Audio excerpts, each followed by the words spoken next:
Hi, welcome to our channel of IGNOU audiobooks, Indira Gandhi National Open University, School of Extension and Development Studies, SOEDS, Master's Degree Programs, Master of Arts in Development Studies, MADVS, First Year, MDV-004 Gender and Development, Block-1 Concept of Gender, Unit 1 Basic Concepts of Gender. 1.1 Introduction. This unit introduces you to the basic concepts associated with gender and development.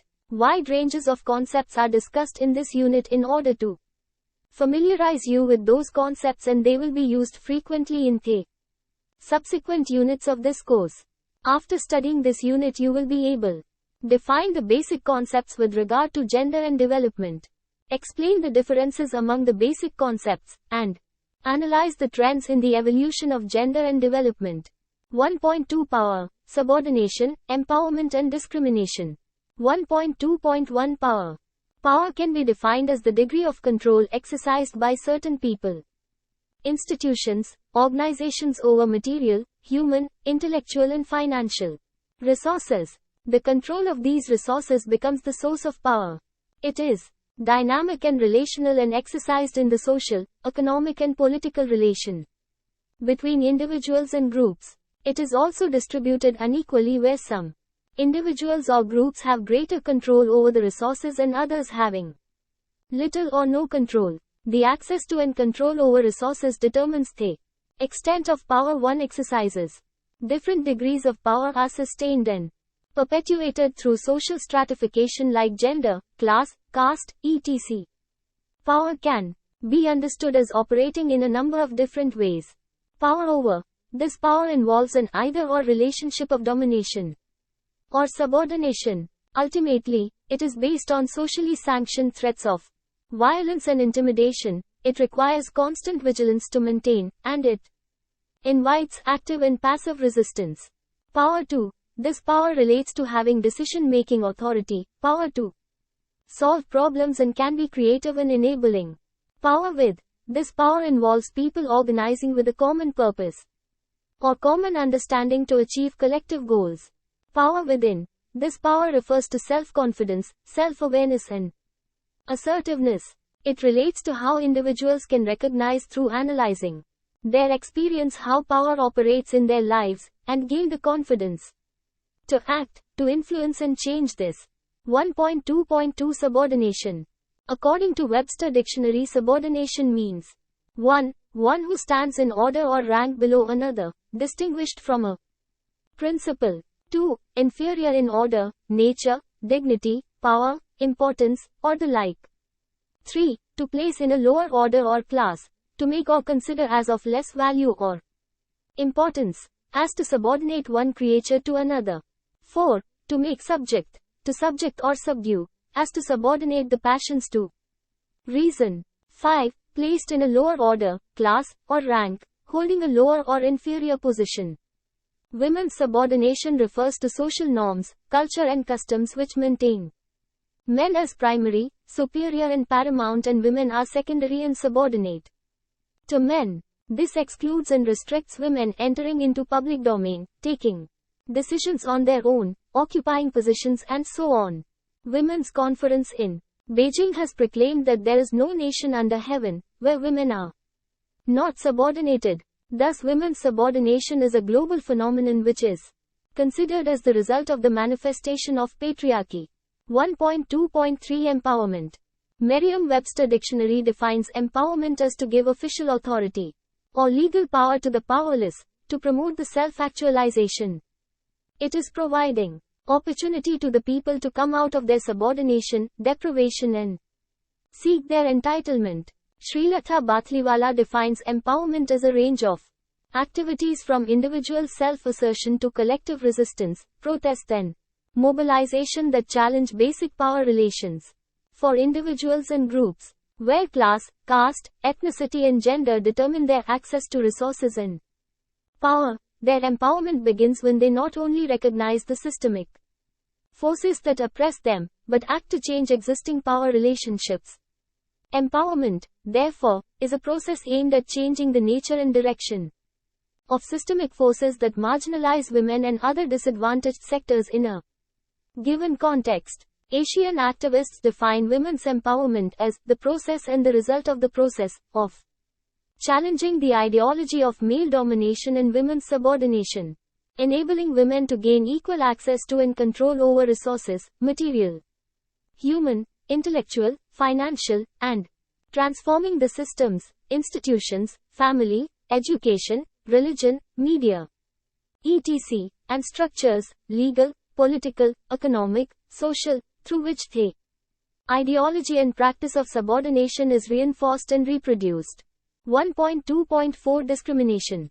The term discrimination refers to differential treatment taken against a person or group because they belong to certain class, caste, gender, etc. which is considered as lower in the society. Discrimination is the differential behavior towards another group.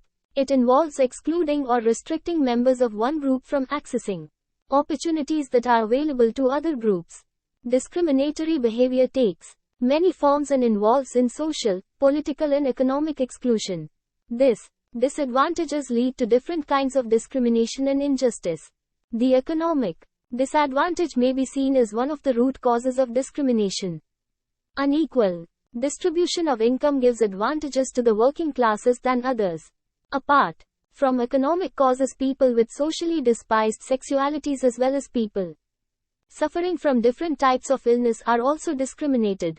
In this scenario, the gender discrimination is more predominant. Gender encompasses elements of injustice which stems from the dominant value of the society. The devaluation of women in the society leads to their discrimination. This discrimination manifests in the form of dowry, son preference, sex trafficking, unpaid labor, abuse, nutritional deprivation, lack of education, lack of opportunities in the labor market, domestic violence, other economic, social and political disadvantages. This discrimination takes different forms in different contexts. In US, race structures plays an important role that two women from disadvantaged race are paid low, have low status, do menial jobs and they are mostly in domestic occupation. In Indian context, caste is also associated with this discrimination. The lower caste women have triple burden of being a woman, hailing from lower caste and being poor. Contact of any kind through touching, having sexual relation, dining, drinking from the same well and so on between institutionally upper caste and lower caste is socially not accepted. According to Arjun Daha, these discriminations and deprivations are multidimensional.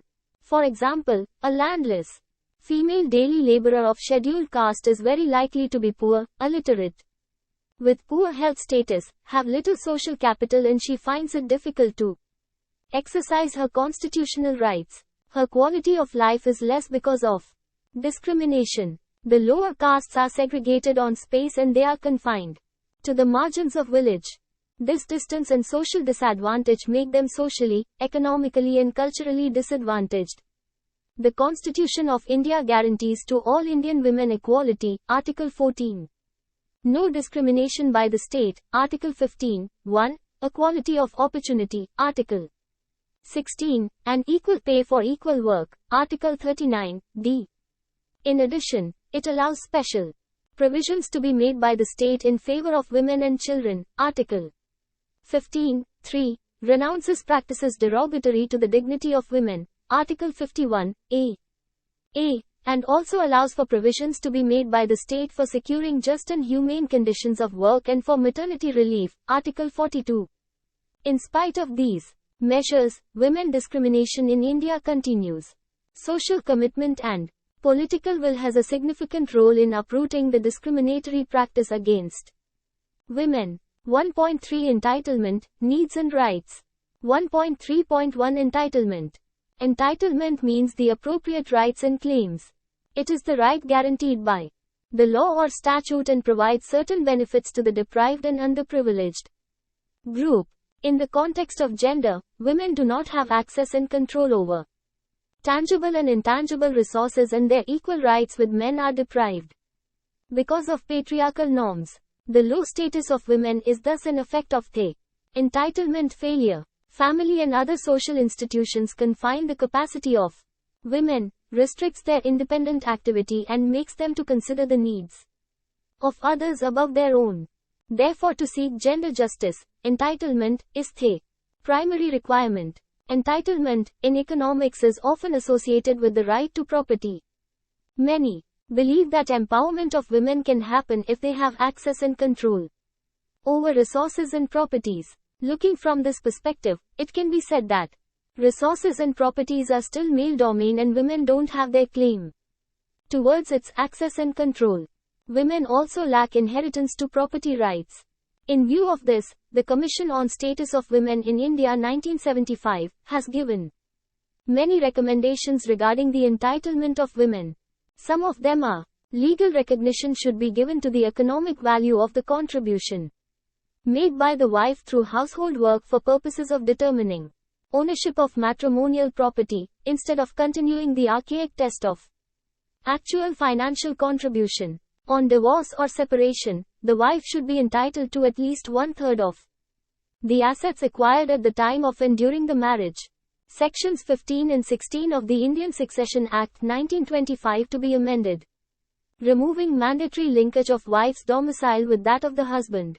Equal distribution of not only separate or self-acquired properties of the deceased male, but also of undivided interests in co-parcenary property. In order to ensure the entitlement of women, legal reforms are mandatory. Even when law is there, it is difficult to ensure the rights of women, as the social conventions and practices restricts women from exercising their rights. Attitudinal change has to be brought in the society. Social reform movement is necessary for creating awareness and changing the mindset of the people. Dr. Sarala Gopalan, former Secretary to Government of India, has given following recommendations to ensure women's entitlement: increase awareness of laws through education institutions, general awareness and legal awareness programs; sensitize judiciary, administrators and legislators about implementation of laws in letter and spirit; consider long pending recommendations for amendments of legal provisions on inheritance, and introduce compulsory registration of marriages and strengthen the administrative machinery for the purpose. 1.3.2 Needs. From 1970 onwards, low status and condition of women was brought into focus.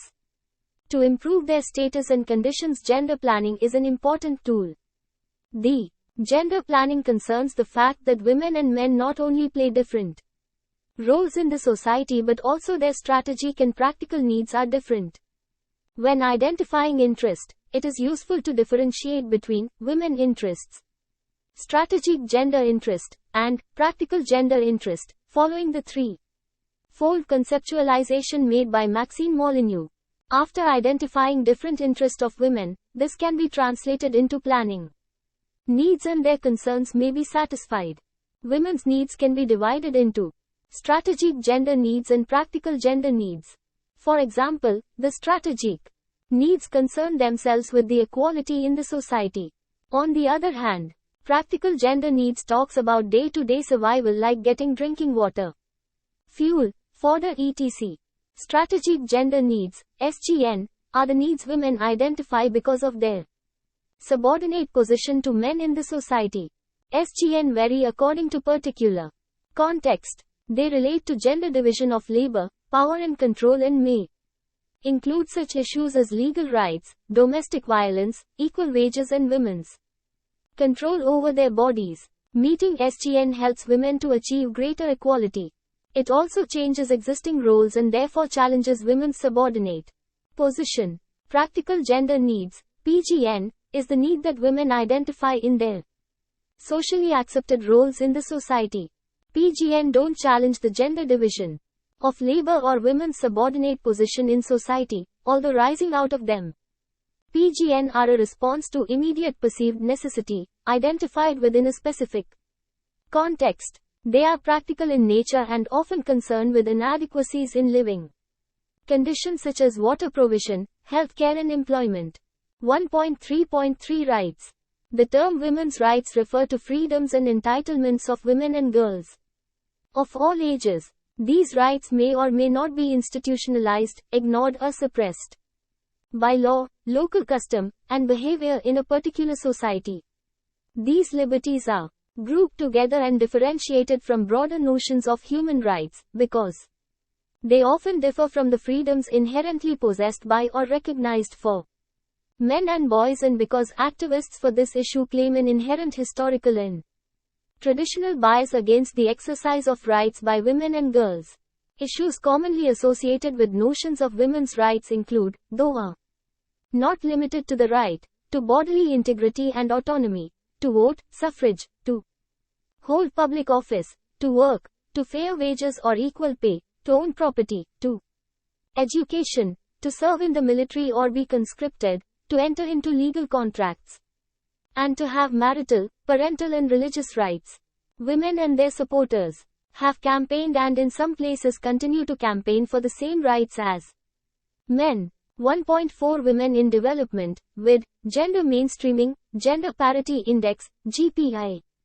1.4.1 Women in Development. The WID approach aims to integrate women into the existing development process by targeting them, often in women-specific activities. Women are usually passive recipients in WID projects, which often emphasize making women more efficient producers and increasing their income.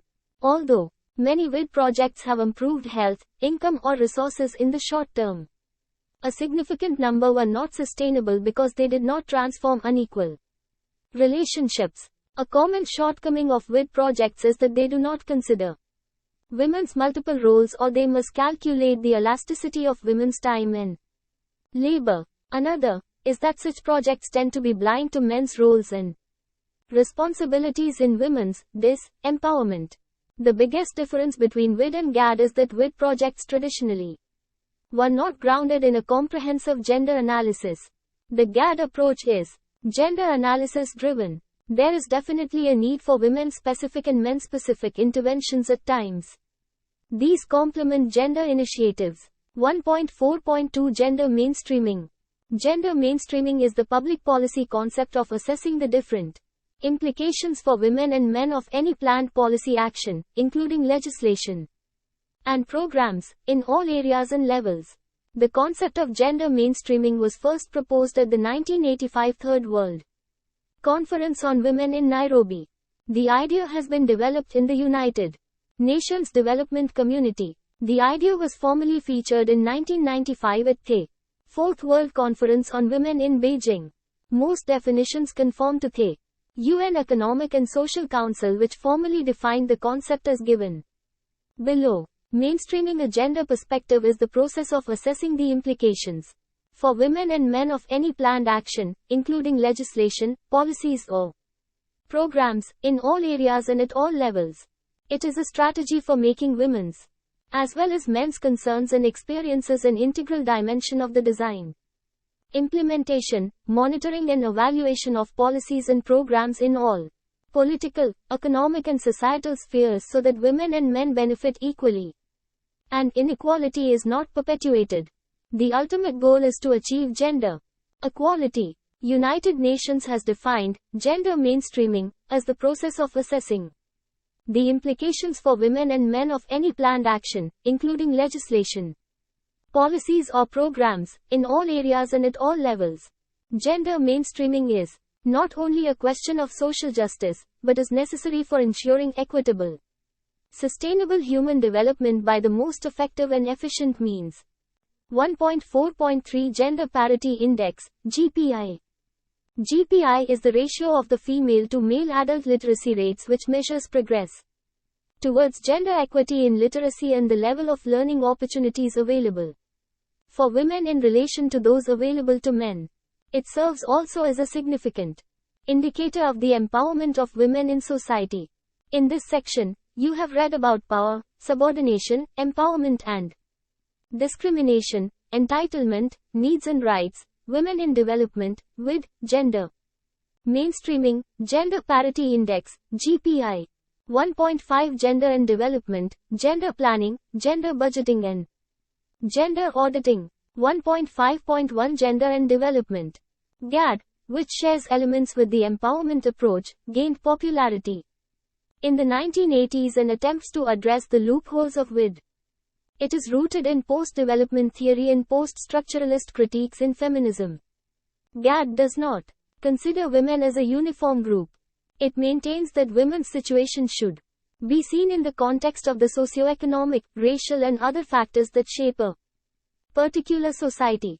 It points to the importance of understanding the relationship between women and men and how society influences their respective roles. Development to be meaningful will have to take all these factors into consideration. This approach rejects the dichotomy between the public and the private. It focuses attention on the oppression of women in the family, within the private sphere of the household.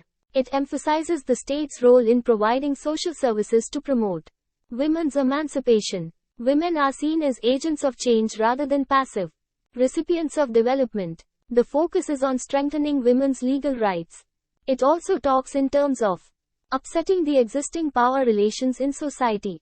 Gender is an issue that cuts across all economic, social and political processes.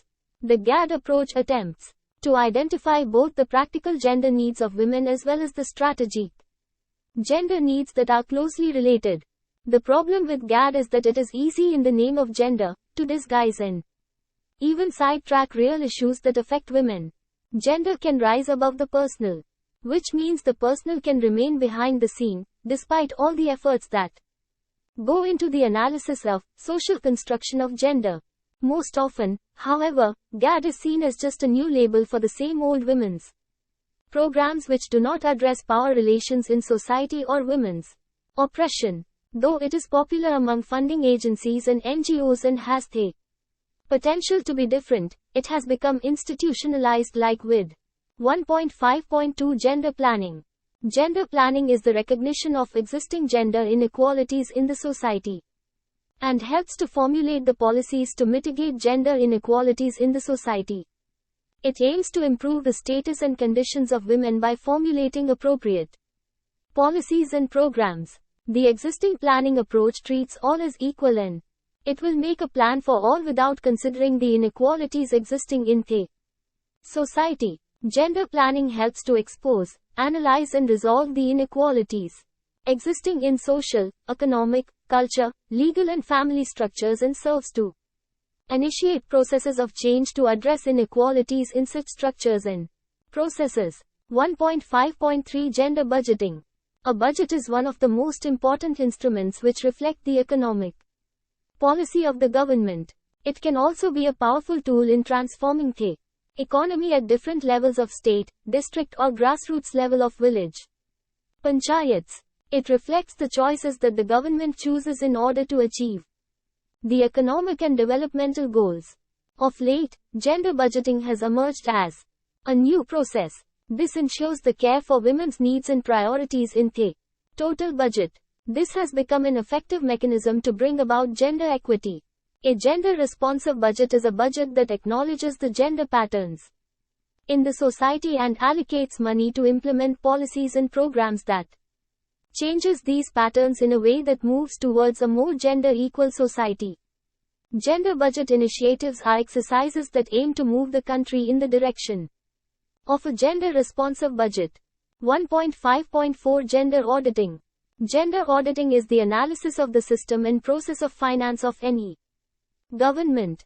Gender auditing implies auditing the income and expenditure of governments from a gender perspective and also analyzing the development basic concepts of gender process, including the process of legislation, guidelines, taxes and social development projects. It understands that policies have a differential impact on men and women by recognizing the roles and responsibilities of men in the society. Form the basis for gender auditing. Gender auditing is one aspect of social auditing. 1.6 GDI and GEM. 1.6.1 GDI. Inter-district, interstate and cross-country comparisons of women's empowerment are obtained from Gender Development Index, GDI. GDI owes its origin to its precursor, the HDI, Human Development Index, three main components of which are per capita income, educational attainment and life expectancy, which is a proxy for health attainment. 1.6.2 GEM. Gender disparities are measured keeping these three indicators into consideration. An additional measure, Gender Empowerment Measure, GEM, has been formulated. to take into account aspects relating to economic participation and decision-making by women. The indicators used in GEM are share in income, share in parliamentary seats, and an index that includes share in administrative and managerial jobs and share in professional and technical posts. It was in 1995 that the UNDP brought out the Gender-Related Development Index as a method for assessing gender inequality. The variables used in GDI are similar to those used for the Human Development Index, these being education, health and income. While the HDI measures average achievement, the GDI adjusts the average achievement to reflect the inequalities between men and women in the following dimensions: a long and healthy life, as measured by life expectancy at birth; knowledge as measured by the adult literacy rate and the combined primary, tertiary and gross enrollment ratio; a decent standard of living, as measured by estimated earned income, PPP. US dollar. Focusing on women's opportunities rather than their capabilities, the GEM captures gender inequality in three key areas: political participation and decision-making power, as measured by women's and men's percentage share of parliamentary seats; economic participation and decision-making power, as measured by two indicators: women's and men's percentage shares of positions as legislators, senior officials and managers, and women's and men's percentage share of professional and technical positions; power over economic resources, as measured by women's and men's estimated earned income, PPP US dollar. 1.7 Gender blind approach, rights based approach, strategic gender needs and practical gender needs. 1.7.1 Gender blind approach. Gender blind approach does not consider these differences existing between men and women, rather it views that men and women belong to the same category. Gender blindness refers to a failure to identify or acknowledge difference on the basis of gender where it is significant. This approach does not recognize gender as an essential factor that determines the choices for men and women separately in the society. Persons or institutions or policies based on this approach consider both men and women as a homogeneous category, and they become blind towards their differential needs. This approach does not question the existing norms and values that discriminate against women and focuses only on the development of communities, households and agricultural sector in general. Moreover, gender-blind policies display ignorance about the gender differences in the allocation of roles and resources and accept the universal norms of the society as such, which is patriarchal in nature. Therefore, the gender policies, even though meant for development, cannot be fruitful as they ignore the differences in resources, entitlements, opportunities, influence between men and women. Women are hence left out and do not get benefits. 1.7.2 Rights-based approach. Rights-based approach aims at promoting and protecting human rights based on international human rights standards. It serves as a conceptual framework in the process of human development. Discriminatory practices, inequalities, unjust distribution of power are some of the factors which serve as hurdles in the holistic and inclusive development process. A rights-based approach seeks to analyze these problems which impede progress of development. Under a human rights-based approach, the plans, policies and processes of development are anchored in a system of rights, and corresponding obligations are established by international law. This helps to promote the sustainability of development work, empowering people themselves, especially the most marginalized, to participate in policy formulation and hold accountable those who have a duty to act. While there's no universal recipe for a rights-based approach, international organizations and rights-based organizations have come together to fight for the rights of deprived and marginalized communities. 1.7.3 Strategic gender needs. It is defined that strategic gender needs are the needs women identify because of their subordinate position to men in their society. Strategic gender needs vary according to the particular context.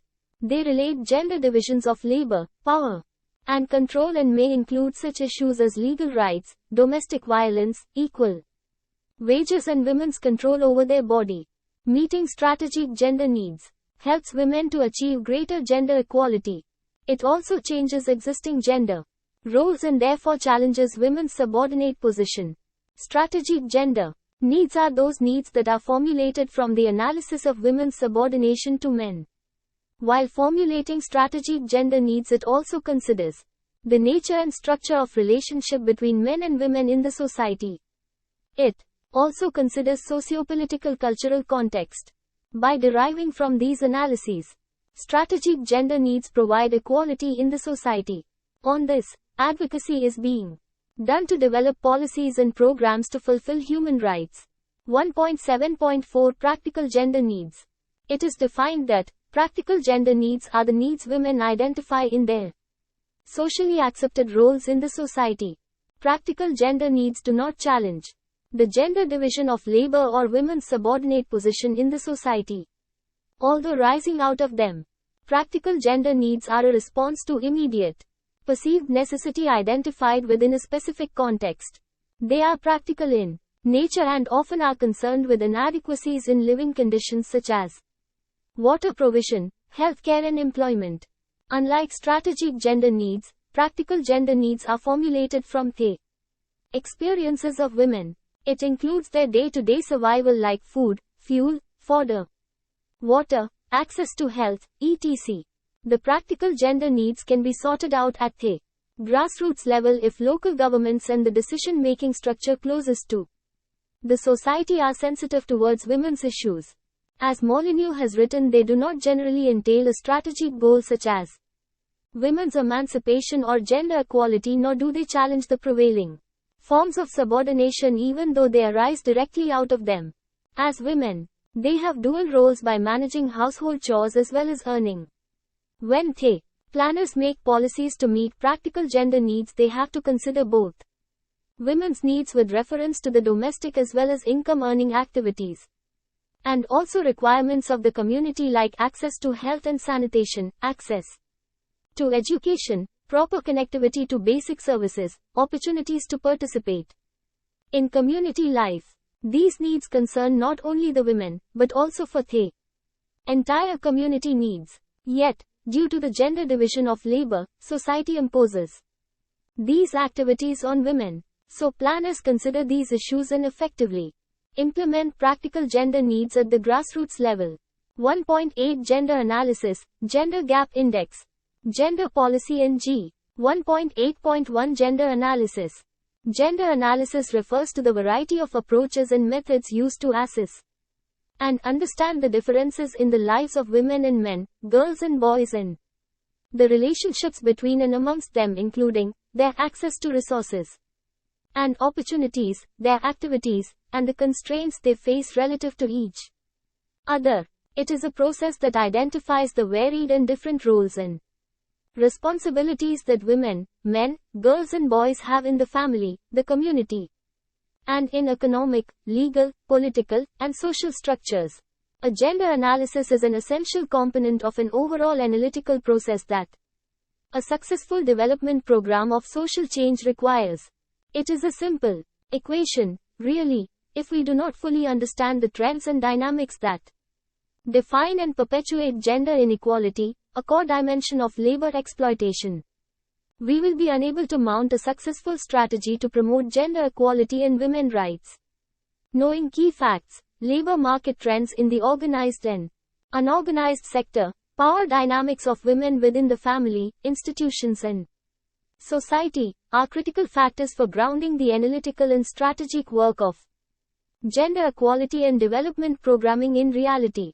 It also helps develop a snapshot of that reality against which the impact of development programs and strategies can be measured. Gender analysis is a way of seeing or analyzing problems, situations and solutions with awareness of gender relations and in order to identify gender issues.